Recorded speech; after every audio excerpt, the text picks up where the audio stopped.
Welcome friends. आज की कहानी है परिवार को समय दो, परिवार का महत्व।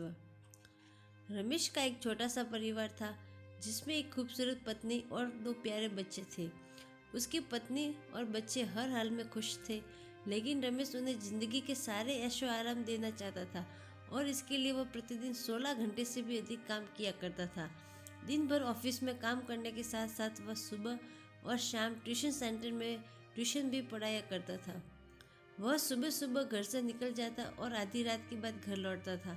बच्चों के लिए उसका चेहरा देखना मुहाल था, क्योंकि सुबह सवेरे उसके घर से निकलते समय बच्चे सोते रहते और देर रात घर में कदम रखने के पहले ही सो चुके होते। हाँ, रविवार को जरूर वह घर पर होता, लेकिन उस दिन भी वह किसी न किसी काम में व्यस्त रहता और उसका समय परिवार के साथ न बीतकर काम करते हुए बीतता। परिवार उसके साथ क्वालिटी टाइम बिताने का बस इंतज़ार करता रह जाता। पत्नी अक्सर उसे कहा करती कि उसे घर में वक्त बिताना चाहिए, बच्चे उसे बहुत मिस करते हैं। उस वक्त वह यही जवाब देता कि ये सब मैं उनके लिए तो कर रहा हूँ, बढ़ते घरेलू खर्च और स्कूल खर्च के लिए मेरा ज़्यादा काम करना ज़रूरी है। मैं उन्हें एक अच्छी ज़िंदगी देना चाहता हूँ। रमेश की यह दिनचर्या वर्षों जारी रही। वह यूं ही परिवार को अनदेखा कर कड़ी मेहनत करता रहा। इसका प्रतिफल भी उसे मिला। उसे पदोन्नति प्राप्त हुई, आकर्षक वेतन मिलने लगा, परिवार अब बड़े घर में रहने लगा, खाने पीने और अन्य सुविधाओं की उन्हें कोई कमी न रह गई। लेकिन रमेश का यूं ही काम करना जारी रहा।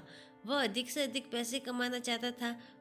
पत्नी पूछती कि आप पैसे के पीछे क्यों भाग रहे हैं? हमारे पास जो है हम उसमें खुश रह सकते हैं। तो उसका जवाब होता कि मैं तुम्हें और बच्चों को दुनिया जहाँ की खुशियाँ देना चाहता हूँ, बस कुछ साल और मुझे मेहनत करने दो। पत्नी चुप हो जाती। 2 साल और बीते। इन 2 सालों में रमेश मुश्किल अपने परिवार के साथ समय बिता पाया। बच्चे अपने पिता को देखने, उसमें बातें करने तरस गए। इस बीच एक दिन रमेश की किस्मत खुल गई। उसके दोस्त ने उसे अपने व्यवसाय में हिस्सेदारी दी, पेशकश की और इस तरह रमेश एक व्यवसायी बन गया।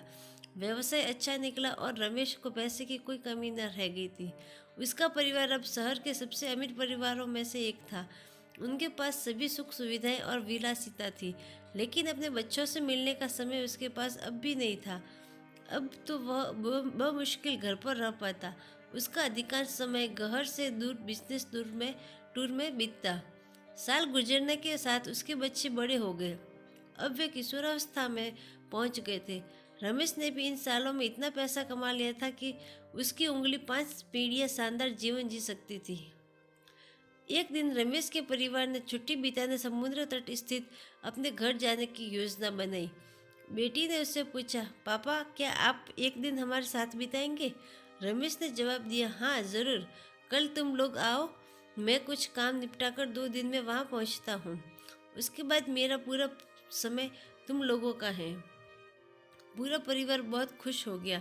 वे समुद्र तट स्थित अपने घर पर चले गए। 2 दिन बाद रमेश वहां पहुंचा, लेकिन उस दिन उसके साथ समय बिताने कोई नहीं था। दुर्भाग्य से वे सभी उस दिन सुबह आई सुनामी में बह गए थे। रमेश अपनी पत्नी और बच्चों को कभी नहीं देख सकता था।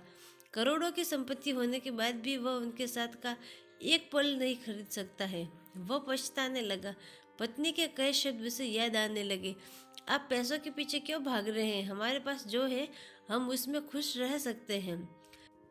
दोस्तों, इस कहानी से हमें ये सीख मिलती है कि पैसा सब कुछ नहीं खरीद सकता, इसलिए पैसों के लिए अपने परिवार को महत्व देना कम मत करें। पैसा खो देने के बाद फिर से कमाया जा सकता है, लेकिन अपनों को खो देने के बाद दोबारा वापस नहीं पाया जा सकता। Thank you friends. आपको कहानी कैसी लगी कमेंट करके ज़रूर बताएं। मेरे चैनल को लाइक करें, शेयर करें एवं सब्सक्राइब करें। Thank you.